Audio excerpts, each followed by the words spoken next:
Hello दोस्तों, स्वागत है आप सभी का एक और नई वीडियो में। आज मैं आप सभी के लिए एक बार फिर से लेकर आ गया हूँ सब्सक्राइबर्स की भेजी हुई कुछ बेहद ही खौफनाक सच्ची कहानियाँ लेकर। आशा करता हूँ कि आप सभी लोग एकदम अच्छे होंगे। अगर आप में से किसी को अपने साथ घटी कोई घटना मुझे बतानी है तो आप उसे स्क्रीन पर दिख रही मेरी इंस्टाग्राम आईडी या मेरे व्हाट्सएप नंबर के ज़रिए मुझ तक पहुंचा सकते हैं। आपकी स्टोरी सुनाने में मुझे बहुत ही खुशी होगी। इसी के साथ हम बढ़ते हैं आज की अपनी पहली कहानी की ओर। इस कहानी की शुरुआत होती है जब मैं बहुत छोटी थी। उस समय पर मैं अपने भाई मम्मी पापा के संग अपनी नानी जी के घर गई थी। मेरी नानी का घर एक बहुत ही पुराना हवेली जैसा बंगला है। उसके अंदर बहुत बड़े बड़े कमरे थे और मैं और मेरा भाई वहाँ पर बहुत खेलते थे। मेरे मामा की भी शादी हुई थी और मेरी जो मामी थी वो स्वभाव से काफ़ी अच्छी थी। पापा हम लोगों को नानी के घर छोड़कर चले गए थे और हम लोग वहाँ पर बहुत ज़्यादा खुश थे। नानी के घर में बहुत बड़े बड़े कमरे थे और वहाँ पर पास ही में एक पुराना कुआं भी था। दरअसल मेरे नाना वहाँ के जमींदार थे। हम लोग वहाँ पर दिन भर खेलते रहते थे। खेलना मुझे बहुत पसंद था और खेलते खेलते घरों को देखना भी बहुत पसंद था। मैं देखना चाहती थी कि हमारे घर में, हमारी नानी के घर में आखिर हर कमरे में क्या क्या है, क्योंकि घर बहुत बड़ा था। हम लोग खेलते खेलते ऊपर चले गए और जब हम ऊपर आए तो वहाँ पर एक दरवाज़ा था जिस पर ताला लगा हुआ था और उसमें लाल रंग का कुछ तो बंधा हुआ था। वहाँ पर मुझे नानी ने जाने के लिए मना किया था और मेरी माँ ने वहाँ जाने वाली सीढ़ियाँ बंद करवा दी थी। हमको वो दरवाज़ा बहुत दूर से दिख रहा था। मैंने नीचे आकर अपनी नानी से पूछा कि वो जो 9 सीढ़ी के पास दरवाज़ा है वहाँ पर ताला क्यों लगा है। नानी ने बोला, ऐसे ही बस बंद दरवाज़ा है, वो वहाँ पर कोई नहीं जाता, तुम लोग भी वहाँ पर मत जाना। लेकिन नानी का ये जवाब पाकर मुझे काफ़ी ज़्यादा उत्सुकता हुई कि उस दरवाजे के अंदर आखिर क्या है। क्या वहाँ कोई पुराना सामान रखा है, बच्चों के खिलौने हैं जिससे मैं खेल सकती हूँ। मैंने अपनी माँ से ही पूछा तो मम्मी ने कहा कि दरवाजे के पास नहीं जाना तुम्हें, वहाँ आगे ना जाने के लिए डोरी बंधी हुई है, वो दरवाज़ा बंद कर दिया गया है, तुम्हें उससे दूर ही रहना है।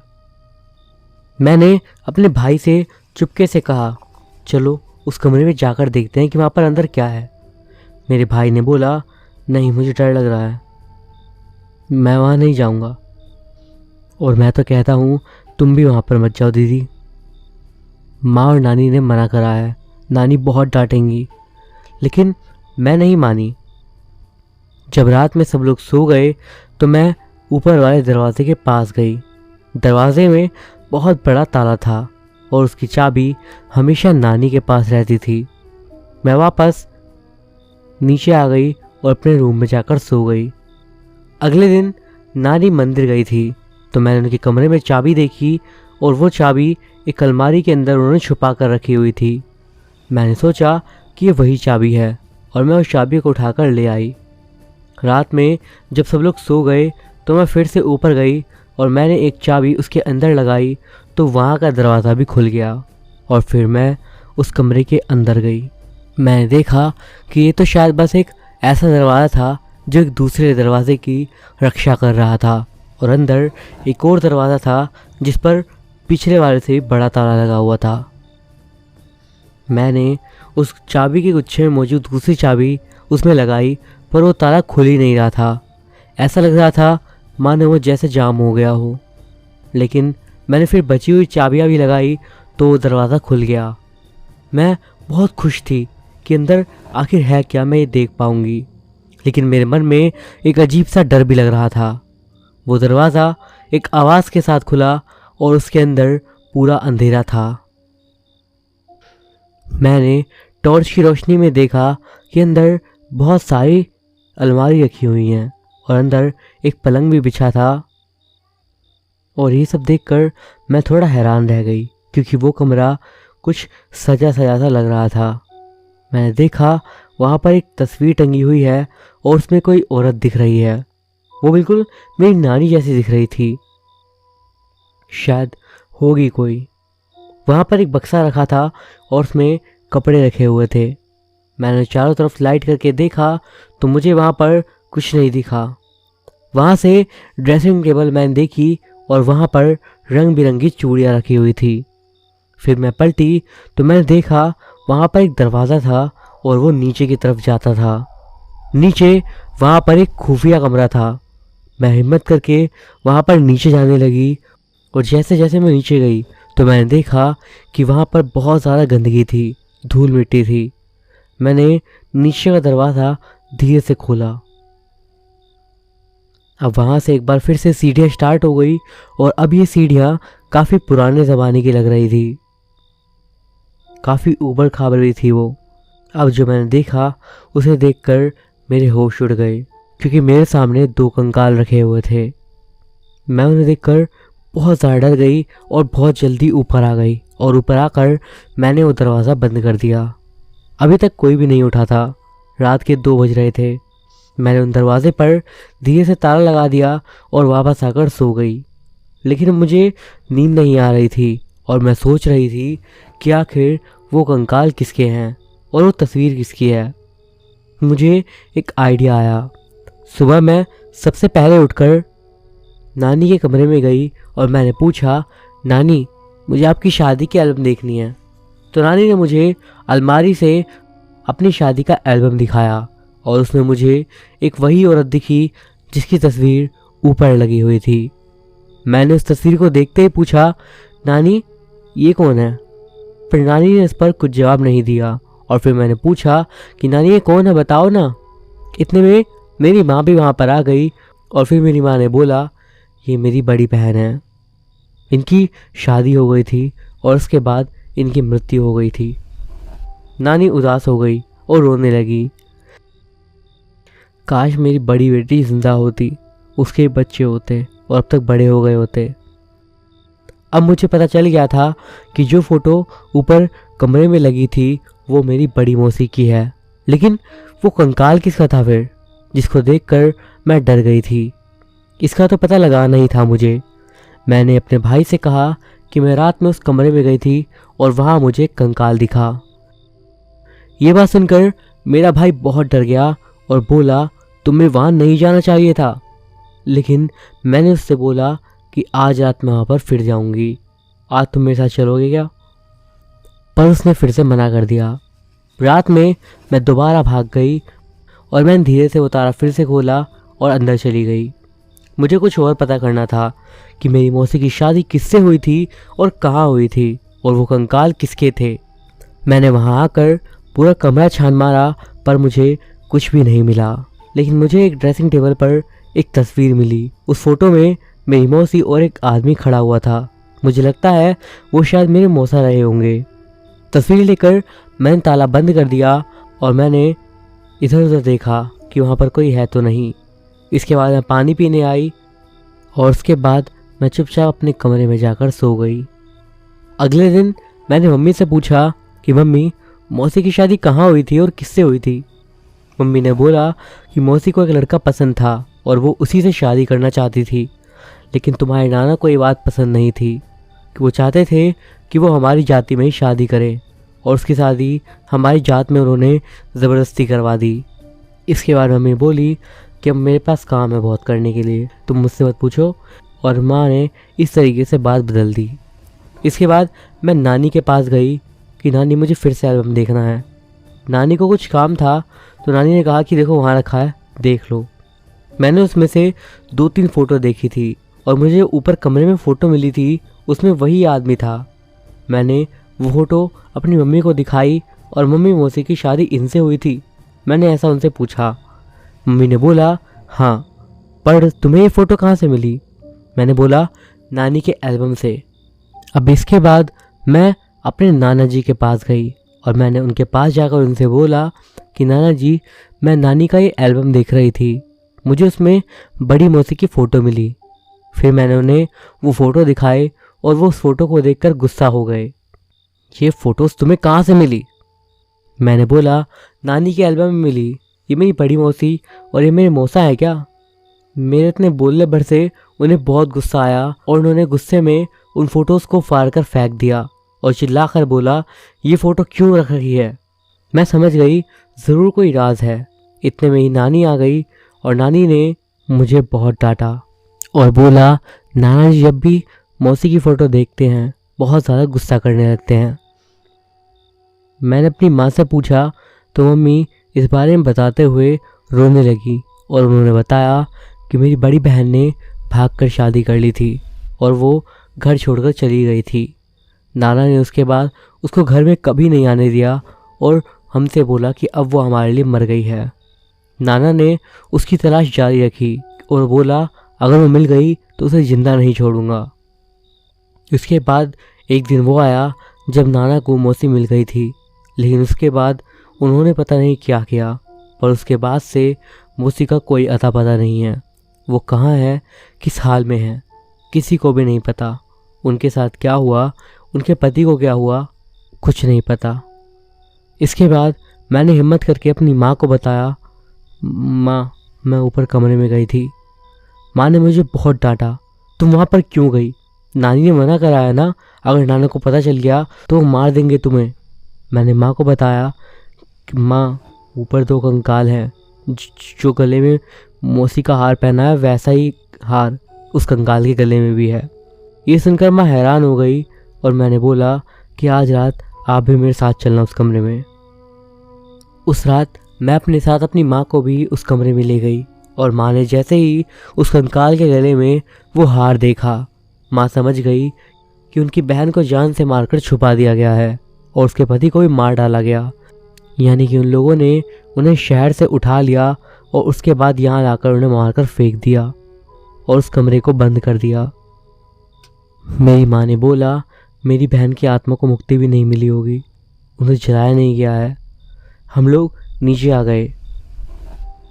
उस टाइम पर मेरा भाई और नाना बाहर गए हुए थे, तो माँ ने नानी से बात करी और माँ ने उन्हें ऊपर जाने के बारे में बता दिया, पर नानी उन्हें डांटने लगी कि तुम ऊपर क्यों गई। फिर माँ ने उन्हें कंकाल वाली बात बताई, तब भी उन्हें यकीन नहीं हो रहा था, तो नानी उनके साथ साथ और मेरे साथ फिर से ऊपर गई। और अब जब नानी ने वो कंकाल देखा और उसके गले में वही हार देखा जो कि उन्होंने ही दिया था, तो वो फूट फूट कर रोने लगी। मेरी बेटी और उसके पति को मार के यहाँ डाल दिया है, उनको मुक्ति भी नहीं मिलेगी, हे भगवान। इसके बाद जब बाद में नाना आए तो नानी नाना से बहुत लड़ी और बोली, तुमने मेरी बेटी को मार दिया है, तुम हत्यारे हो, मैं तुम्हें नहीं छोड़ूंगी। नाना और गुस्से में आकर मुझे और मम्मी को मारने ही वाले थे कि इतने में मेरे पापा आ गए, क्योंकि मैंने फ़ोन करके पापा को सारी बात बता दी थी। पापा पुलिस को लेकर आए थे।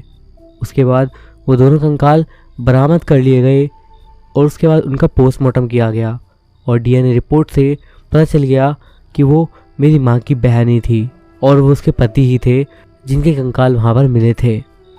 नाना को जेल हो गई। बाद में हम सब ने मौसी और मौसा जी का अंतिम संस्कार कर दिया। तब सबने माँ से पूछा कि आखिर इतने सालों तक आपको इस बारे में पता क्यों नहीं चला। तो नानी बोली कि मेरे नाना सालों से उनसे लड़ाई झगड़ा करते थे और उन्हें बहुत मारते थे। उन्हें इस बारे में पता तो था, पर उन्हें इस बात का भी डर था कि उनकी एक बेटी तो चली गई, अब वो अपनी दूसरी बेटी को खोना नहीं चाहती थी। उन्होंने बताया कि अंतिम संस्कार करने के बाद उनकी बड़ी बेटी और उनके पति की आत्मा उन्हें दिखाई दी और उन्हें देखकर आज वो मुस्कुराए, शायद उन्हें मुक्ति मिल गई थी। नानी इस बात से बहुत खुश थी कि आखिरकार उनकी बेटी और मेरी माँ की बहन को इंसाफ मिल ही गया। नाना बहुत जालिम थे, वो माँ पर अत्याचार करते थे और उन्हें ज़रा भी छूट नहीं देते थे। ना तो वो ज़्यादा पढ़ लिख पाई और ना ही वो बाजार जा पाती थी। उन पर हर तरह की पाबंदियाँ लगाई हुई थी। जब से उनकी पहली बेटी भागी थी,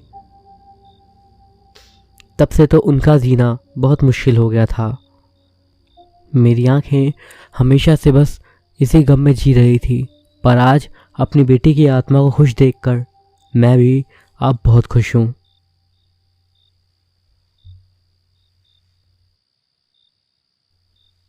रवि बस में बैठा बाहर के दृश्य देख रहा था। सर्दियों की शाम ढलने लगी थी। बहुत ही सुंदर दृश्य था। तभी रवि के मोबाइल की घंटी बजी। उसने मोबाइल पर नजर डाली तो उसकी मम्मी का फोन था। ये बस कितनी देर में मनाली पहुंच जाएगी? उसने फोन उठाने से पहले कंडक्टर से पूछा। साहब, 1 घंटे में अड्डे पहुंच जाएंगे, कंडक्टर ने जवाब दिया। रवि ने फोन उठाया। हाँ माँ, बस 1 घंटे में मनाली पहुंच जाऊंगा। सर्किट हाउस पहुंचकर आपको फोन करता हूँ। 1 घंटे से कुछ ज्यादा ही समय में बस मनाली पहुंच गई। बस से उतरते समय उसने परिचारक से सर्किट हाउस का रास्ता समझ लिया था और 10 से 15 मिनट का पैदल का रास्ता था। इसीलिए उसने अपना बैग कंधे पर तान कर पैदल ही चलना मुनासिब समझा। 5-7 मिनट रास्ते में रौनक थी और उसके बाद रास्ता सुनसान होने को लगा। अंधेरा हो ही चुका था और सर्द हवाएं अपने पूरे वेग से उसके कानों से टकरा रही थी। तकरीबन 15 मिनट वो चल चुका था। पहाड़ी रास्ते की वजह से उसकी सांसें फूलने लगी थी। वो थोड़ा और चला तो वो एक कब्रिस्तान के सामने था। कुछ कदम चला तो उसे लगा कि उसके पीछे कोई है। वातावरण में एक अजीब सी खामोशी थी।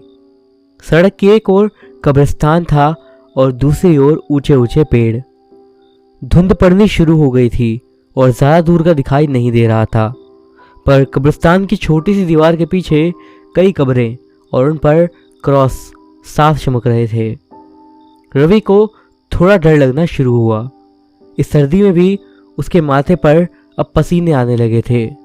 उसने अपना माथा झटका और चलना शुरू कर दिया। उसे फिर से अपनी बाईं ओर पेड़ों के पीछे हलचल की आवाज़ सुनाई दी। उसने अंधेरे में खूब घूरकर देखा, पर वहां पर कोई भी नहीं था। वो वापस सड़क की तरफ मुड़ा और तभी उसके सामने एक 6 फुट का आदमी आकर खड़ा हो गया। वो भारी सी आवाज में बोला, do you have lighter gentleman? Ravi एकाएक उसे देखकर बहुत बुरी तरह डर गया और रवि ने उसे ध्यान से देखा। वो एक अंग्रेज था। उसके गोरे चेहरे पर नीली आंखें अंधेरे में बिल्ली की तरह चमक रही थी। Gentleman, do you have lighter? उसने फिर पूछा। रवि ने जेब से कांपते हाथों से अपना लाइटर निकाला और अंग्रेज ने सिगार का पैकेट निकाला और एक सिगार अपने मुंह में लगाया और पैकेट रवि के आगे करके कहा, डू यू स्मोक? अंग्रेज ने पूछा। डोंट हेजिटेट, अंग्रेज फिर बोला। रवि ने उसके हाथ से सिगार ले लिया और दोनों ने सिगार जलाया। अंग्रेज कश लेता हुआ बोला, इस एरिया में तुम्हें पहले नहीं देखा। ऑफिस के काम से कुछ दिनों के लिए यहाँ पर आया हूँ। मेरा नाम रवि है, सर्किट हाउस जा रहा हूँ। जेंटलमैन, पिछले मोड़ पर लेफ्ट लेना था, तुमने राइट ले लिया। नेवर माइंड, मैं तुम्हें वहाँ पहुँचा दूंगा। इस कब्रिस्तान से शॉर्टकट है जिससे 5 मिनट में तुम वहाँ पहुँच जाओगे। और मेरा नाम जॉर्ज विलियम्स है। I am civil engineer in PWD। Come with me. Ravi थोड़ा हिचकिचाया, पर उसके पास अब कोई विकल्प नहीं था। वो दोबारा रास्ता भटकने का रिस्क नहीं लेना चाहता था, इसीलिए वो उस अंग्रेज के साथ चल दिया और वो लोग सड़क पार करके कब्रिस्तान के गेट पर पहुंच गए। वो एक पुराना लोहे का गेट था। जॉर्ज ने उसे धक्का दिया तो बड़ी तेज आवाज के साथ वो खुल गया। जॉर्ज बताने लगा कि वो कई सालों से इसी शहर में रहता है। तभी एक अंग्रेज औरत भागते हुए आई और वो जोर जोर से पीटर पीटर चिल्ला रही थी। इस भयानक कब्रिस्तान में इतनी रात को एक औरत को देखकर रवि बहुत हैरान था। आप लोगों ने 6-7 साल के बच्चों को जाते देखा? मेरा बेटा पीटर मेरा हाथ छुड़ाकर भाग गया। वो 6 साल का है, वो औरत बोली। इस पर रवि ने उत्तर दिया, नहीं। इससे पहले वो कुछ और पूछता, वो पीटर को आवाज़ देती हुई आगे बढ़ गई और थोड़ी ही दूर जाकर अंधेरे में कहीं गायब हो गई। रवि ने पलट कर देखा तो वहां पर जॉर्ज भी नहीं था और अब रवि की हालत खराब हो गई। उसके दोनों तरफ सिर्फ कब्रें थीं जिन पर बड़े बड़े क्रॉस लगे हुए थे। धुंधली रात में उसे कोई नजर नहीं आ रहा था, पर उसे ऐसा लग रहा था जैसे कि उसके आसपास बहुत लोग हों। उसकी कमीज पसीने से गीली हो गई थी और उसने हिम्मत जुटाई और वो आगे बढ़ा। तभी उसे दाईं तरफ एक कब्र दिखाई दी जिस पर मोटे अक्षरों में जॉर्ज विलियम्स लिखा था। उसके नीचे 1875-1930 लिखा हुआ था। इसका मतलब था कि जॉर्ज विलियम्स की मौत 1930 में हो गई थी। अरे, ये कोई दूसरा होगा, उसने अपने मन को समझाया और वो आगे बढ़ गया। थोड़ी वो आगे बढ़ा तो उसे 40-45 साल का एक आदमी नजर आया जो जमीन में गड्ढा खोद रहा था। भाई साहब, ये सर्किट हाउस के लिए रास्ता कहाँ से है? सर्किट हाउस जाना है तो कब्रिस्तान में क्या कर रहे हो? ये कब्रिस्तान चारों तरफ से बंद है, एक ही गेट है जिससे आप आए हो। बाहर निकलकर शहर से दूसरी तरफ 200 मीटर की दूरी पर सर्किट हाउस है। पर मुझे एक अंग्रेज मिला था, उसने मुझसे कहा कि कब्रिस्तान के अंदर से एक शॉर्टकट है। उसने तुमसे लाइटर मांगा होगा, उस मजदूर ने पूछा। और ये सुनकर रवि की हालत खराब हो गई। कांपती हुई आवाज में उसने कहा, हाँ। मजदूर हंसने लगा और बोला, वो पिछले 90 सालों से लोगों से लाइटर मांग रहा है और उन्हें सिगार पीने के लिए ऑफर करता है। उसे मरे हुए 90 साल हो गए हैं और उसकी आत्मा आज भी यहीं भटक रही है। रवि बहुत ज़्यादा घबरा गया था और तभी उसने पूछा, अरे मैंने एक औरत को भी देखा था, वो भी अभी अंदर आई थी, अपने बच्चे को ढूंढ रही थी। आप पीटर की माँ की बात कर रहे हैं क्या साहब? वो आदमी बोला। रवि ने कहा, हाँ, क्या बच्चा यहाँ अंदर रात में आकर खो गया है? मजदूर हंसा और बोला, साहब किन लोगों की बातें कर रहे हो? उन्हें मरे हुए 50 साल हो गए हैं, तब से वो लोग भटक रहे हैं। ये कब्रिस्तान है साहब, अब मुझे ही देखो, 60 साल हो गए कब्र खोदते हुए, पर ये पूरी खुद ही नहीं रही। रवि के माथे पर पसीना ही पसीना था। उसे चारों ओर से घेर लिया गया था। अंग्रेज, वो औरत, 6 साल का बच्चा और मजदूर, जोर जोर से सब हंस रहे थे। रवि की आंखें बंद हुई और वो जमीन पर गिर गया। सुबह हुई तो रवि ने अपने आप को एक पलंग पर लेटे हुए पाया और उसके सामने एक 50 साल का पतला दुबला आदमी था। रवि ने पूछा, मैं कहाँ हूँ? रवि ने चारों तरफ घूर घूर कर देखा तो एक कमरे में था, ना कि कब्रिस्तान में। घबराई हुई आवाज में उसने बोला, मैं कहाँ हूँ? साहब, आप आधी रात को कब्रिस्तान में बेहोश पड़े हुए मिले तो आपको उठाकर यहाँ ले आया। शायद आपने रात को ज़्यादा ही पी ली थी, इस वजह से आप बेहोश होकर गिर गए थे। नहीं, ऐसा नहीं है। अरे कहीं आपने अंग्रेज से सिगार ली थी क्या? मजदूर ने पूछा। तुम जानते हो उसे? जी साहब, जॉर्ज को कौन नहीं जानता। अंग्रेज़ों के ज़माने में यहाँ का सिविल इंजीनियर था। उसे ही पहाड़ों में सड़क बनाने का काम दिया गया था। उसने कई सालों तक यहाँ पर काम किया और फिर वो एक सुरंग में सड़क बना रहा था, तभी एक हादसे में उस पर पत्थर गिर गया जिससे उसकी मौत हो गई। तभी से उसकी आत्मा यहाँ भटकती है और रात को आते जाते लोगों से लाइटर मांगती है और उन्हें वो सिगार भी ऑफर करता है, और जो उसकी सिगार पी लेता है रात भर कब्रिस्तान में भटकता रहता है। पीटर और उसकी माँ? मैंने फिर पूछा। 6 साल का बच्चा था पीटर। एक दिन अपनी माँ का हाथ छुड़ाकर भाग रहा था और उसकी सड़क एक्सीडेंट में मौत हो गई। उसकी माँ सहन नहीं कर पाई और अगले दिन वो भी मर गई। तभी से वो दोनों रात के समय कब्रिस्तान में भटकते हैं। और वो एक मजदूर था जो कब्र खोद रहा था। वो वृद्ध कब्रिस्तान में काम करता था। एक दिन रात को कुछ चोर कब्रिस्तान में घुस आए और उन्होंने शराब के नशे में उसको मार डाला और कब्रिस्तान के पीछे वाली खाई में फेंक दिया। तभी से वो रात भर अपने लिए गड्ढा खोदता रहता है। मुझे यहाँ कौन लेकर आया? रवि ने पूछा। मैं भी पिछले 40 सालों से उसी सड़क पर घूम रहा हूँ। अगर कोई कब्रिस्तान का रहस्य जानकर बेहोश हो जाता है तो मैं उसे अपने घर ले आता हूँ, क्योंकि कब्रिस्तान का रहस्य जानने के बाद कोई इंसानी दुनिया में वापस नहीं जा सकता।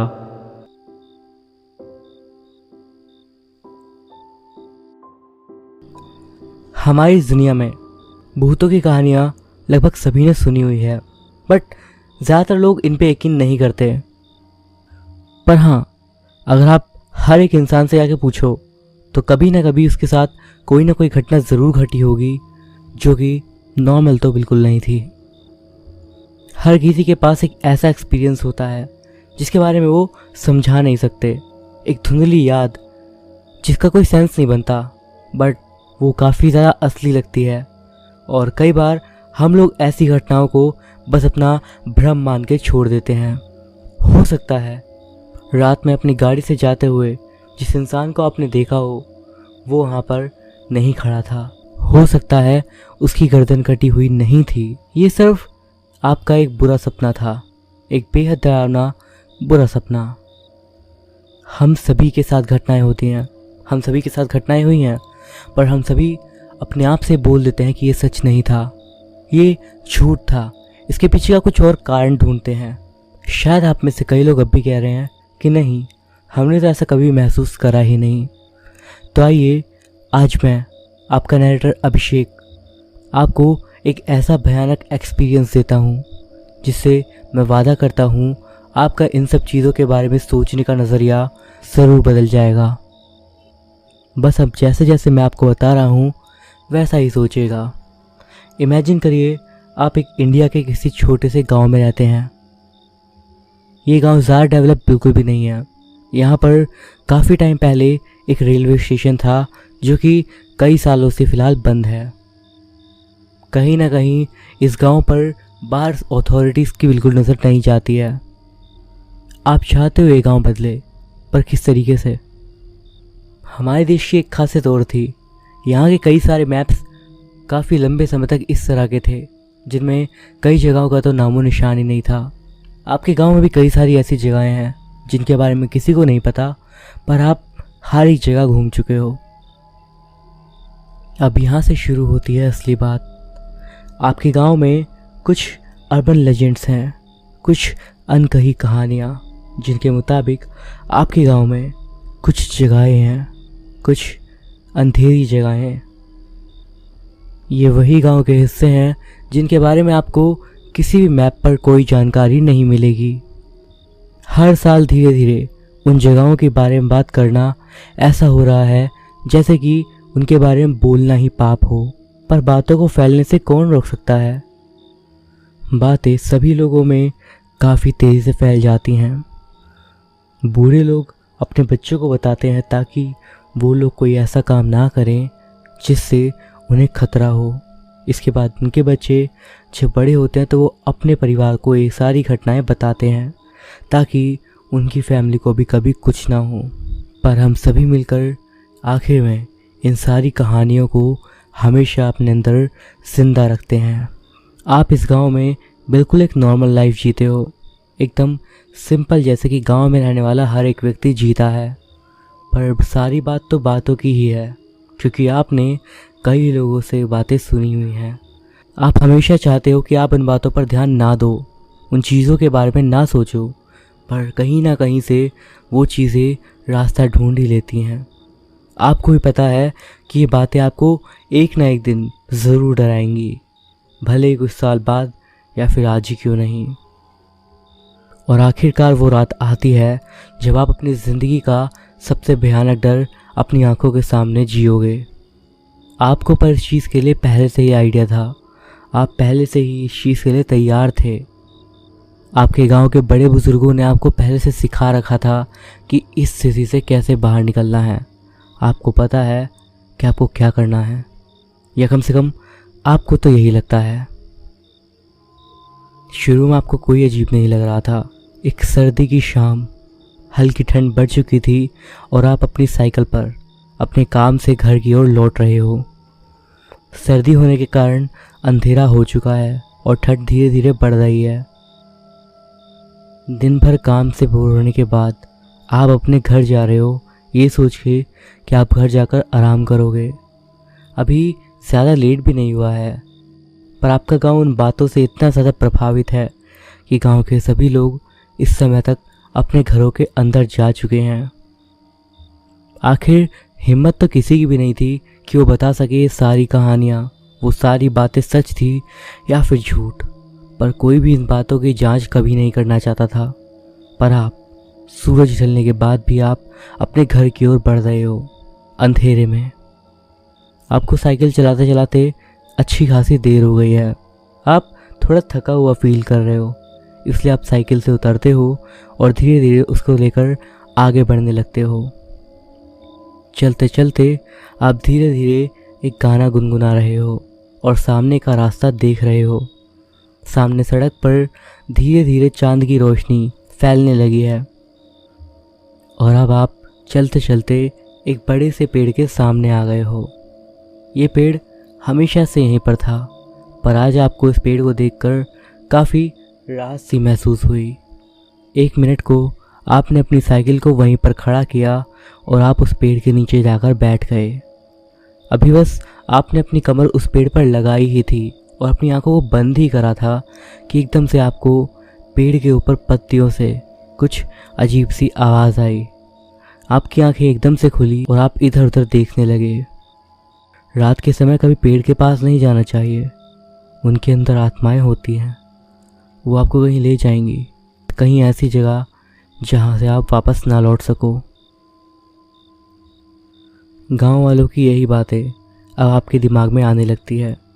आप थोड़ा सा कांप जाते हो, खुद को बोलते हो कि ये बस अंधविश्वास है, पर डर तो आपको लग ही रहा था। इसलिए आप अपनी साइकिल उठाते हो और एक बार फिर से घर की ओर बढ़ने लगते हो। आप उन बातों के बारे में सोचना नहीं चाहते क्योंकि आपको डर लग रहा है। मन में आप श्री हनुमान जी का नाम ले रहे हो। ऐसा कहते हैं उनका नाम लेने से सारी बुरी बलाएं टल जाती हैं। थोड़ी ही देर हुई होगी, अब आप आते हो उस फाइनल जगह पे जहाँ से आप गांव के अंदर घुसने वाले होते हो। ये एक पुराना रेलवे फाटक है जो कि आगे जाके आपके गांव के उसी रेलवे स्टेशन से कनेक्टेड है जो कि कई सालों से बंद पड़ा है। इस फाटक के पास ज़्यादातर तो कोई भी नहीं दिखता, दिन को छोड़ के, पर रात में तो कोई भी नहीं। जैसे ही आप उस फाटक के पास आते हो, आप देखते हो आपके सामने एक औरत खड़ी है। उसने सफ़ेद रंग की साड़ी पहनी हुई है। उसने अपने मुंह को पल्लू से ढका हुआ है। एकदम से उसकी झलक आपको चौंका और डरा देती है। आप काफ़ी तेज उछल जाते हो और आप उसकी ओर देखने की कोशिश करते हो कि तभी एकदम से आपके दिमाग में बात आती है जो आपके बड़ों ने आपको बताई थी। उन्होंने बताया था रात के समय पुराने रेलवे फाटक पर लोगों को औरत दिखती है। आपको लगेगा कि वो आपको नुकसान नहीं पहुंचाएगी और ज़्यादातर समय तक नहीं पहुंचाएगी, पर वो कुछ और ही चाहती है। आपको बुजुर्गों ने साफ कहा था कि जब भी आप ऐसी किसी स्थिति में फंस जाओ तो कभी भी अपनी पीठ दिखाकर एकदम से मत भागिएगा, क्योंकि अगर आप ऐसा करते हो तो एक सीधा सिग्नल होगा उस आत्मा को कि आप उसके साथ जाने के लिए बिल्कुल तैयार हो। बल्कि लोग ये कहते हैं कि अगर आपकी किस्मत इतनी ख़राब है कि आप उसे मिल चुके हो तो आप बस उसके पास जाओ और उसकी बात को सुनो। उससे बात मत करो, कभी नहीं, बस जो वो बोले उसकी सुनते रहो। ज़्यादातर टाइम वो अलग बातें नहीं बोलेगी, बस यही कि उसे कहीं पर जाना है, पुराने वाले बस अड्डे या फिर पुराने रेलवे स्टेशन। वो जहाँ जाना चाहती है बस अपनी गर्दन हाँ में हिला दो और कुछ भी मत कहो। उससे ज़्यादा बात करना भी आपके लिए ख़तरनाक हो सकता है। जैसा कि आपने कहा है ठीक वैसा ही करो। आप वैसा ही करते हो। आप उसके पास जाते हो, उसके बात सुनते हो और वो आपसे कहती है मुझे अपने साथ रेलवे स्टेशन ले चलो। आप जानते हो काफ़ी समय से वो स्टेशन बंद पड़ा है और वहाँ कोई नहीं जाता, पर आप इस टाइम पर वापस नहीं जा सकते। आप बस हाँ बोलने के अलावा कुछ नहीं कर सकते। आप ऐसा ही करते हो। वो आपके पीछे आपकी साइकिल पर बैठ जाती है और उसके बाद आप धीरे धीरे चलने लगते हो। तभी आपको याद आता है आग। आग एक जरिया है जिससे आप इस चीज़ से बच सकते हो।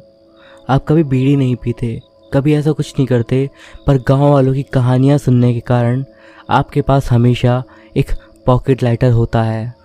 आप अपने एक हाथ को साइकिल से कंट्रोल करते हो और एक से उस लाइटर को अपने पॉकेट से निकालते हो और आप एक झटके में उस लाइटर को जला लेते हो। तभी आपकी नज़र पड़ती है उसके अंदर मौजूद फ्यूल पर। आप देखते हो कि वो आधे से भी कम बच रहा है। आग ही तो थी जो कि आपको इन चीज़ों से बचाने वाली थी, पर जैसे ही आग बुझेगी शायद आपकी ज़िंदगी का दिया भी बुझ जाएगा। आप कंफ्यूज हो कि उसके अंदर का सारा फ्यूल कहाँ गया, क्योंकि आपने तो कभी उस लाइटर को यूज़ करा ही नहीं। पर अब क्या कर सकते हैं, अब आप उसके बारे में नहीं सोच सकते। आप बस अपने आप से कहते हो कि ठीक है, आपको अब पुराने स्टेशन नहीं जाना है, बस करना इतना है कि आपको अपने घर की ओर जाना है। और एक बार आप वहाँ पहुँच गए, आप बस उस औरत को बाहर छोड़ दो और अपने घर के अंदर चले जाओ। हमेशा यही होता आया है, बस आपको अपने घर पहुँचना है। धीरे धीरे साइकिल आगे बढ़ाते हुए आप बार बार लाइटर की ओर देख रहे हो और सोच रहे हो कि आप बिल्कुल सुरक्षित हो। कम से कम अब तक आपने कोई भी नियम नहीं तोड़ा और आपने बिल्कुल वैसा ही करा है जैसा आपको करना चाहिए। आपके लाइटर में इतना फ्यूल तो है कि आप घर पहुंच जाओगे, क्योंकि आपका लाइटर करीब 20 से 30 मिनट जलने के लिए तैयार है और आपका घर लगभग 10 मिनट की दूरी पर है।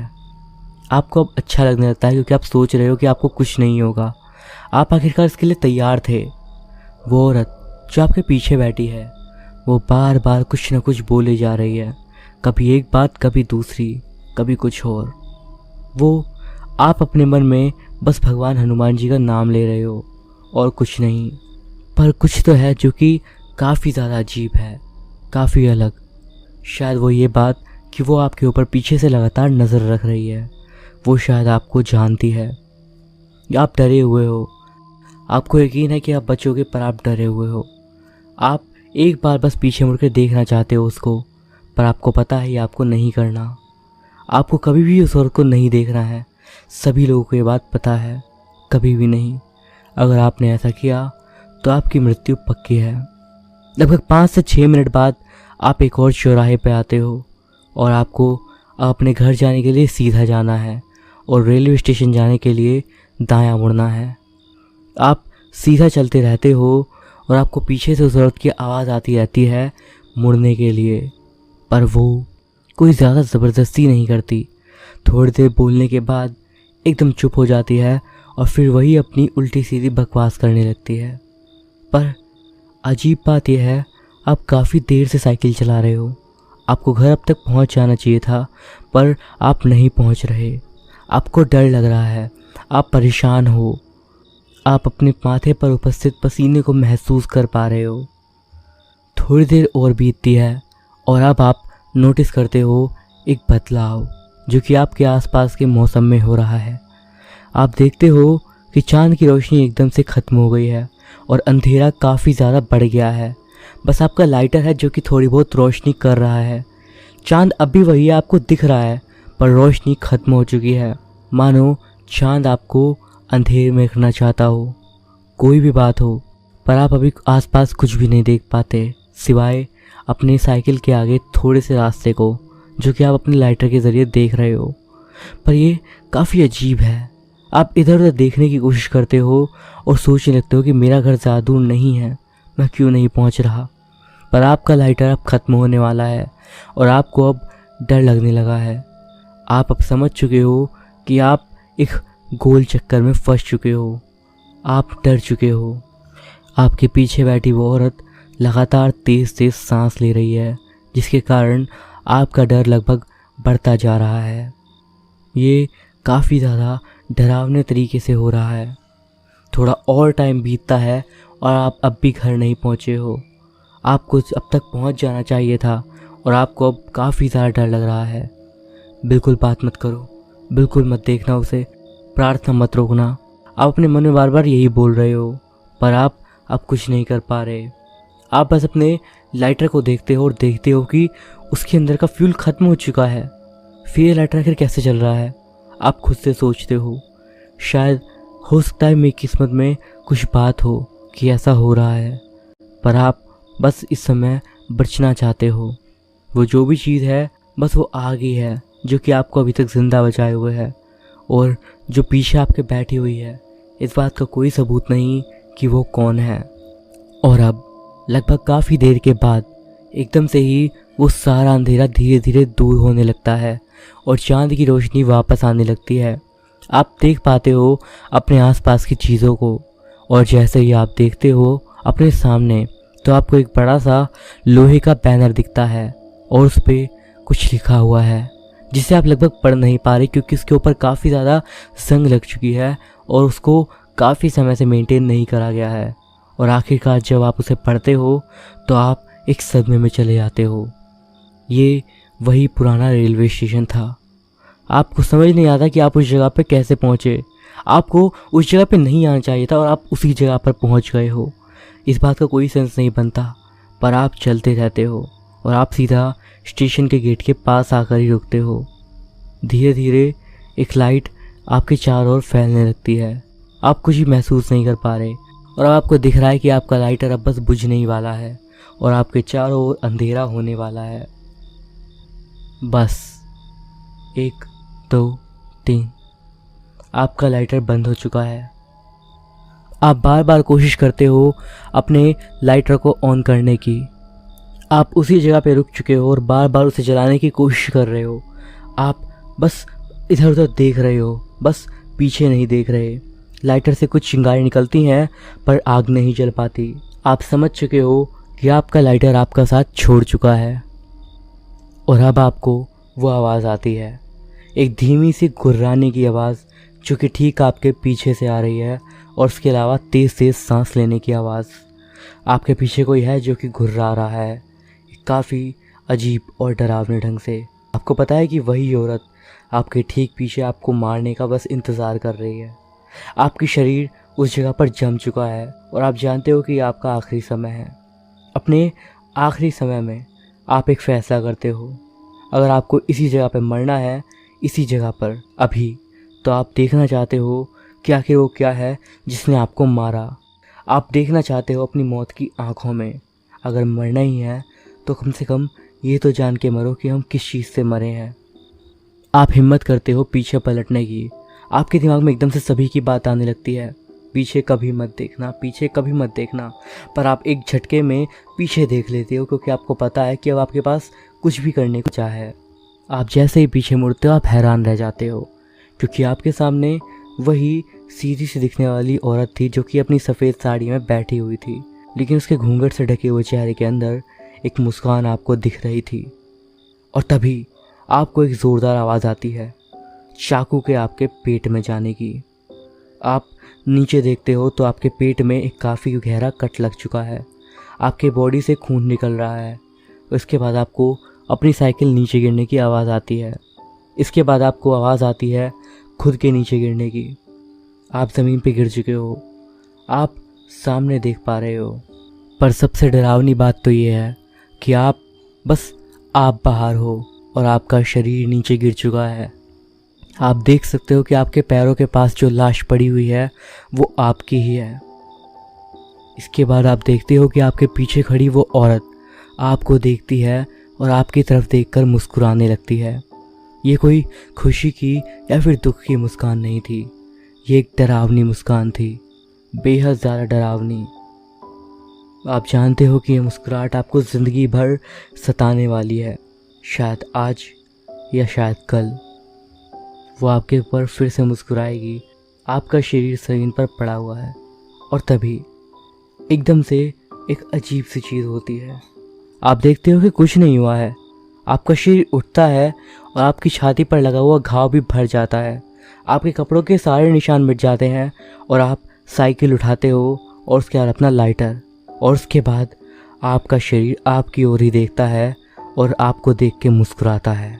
ये वही मुस्कुराहट थी जो कि आपको अभी अभी उस औरत ने दी थी। और इसी के साथ आपका शरीर आपकी साइकिल पर बैठता है और वहाँ से आपके सामने से चला जाता है। आप उसी जगह पर खड़े रह जाते हो और अब आपको कुछ भी महसूस नहीं हो रहा, ना कोई दर्द, ना डर, ना ही किसी तरह की भूख। बस आप अंदर से खाली हो चुके हो। आप वहाँ पर अनंत काल तक बस खड़े रहते हो, बस इंतज़ार करते हो कि कुछ हो।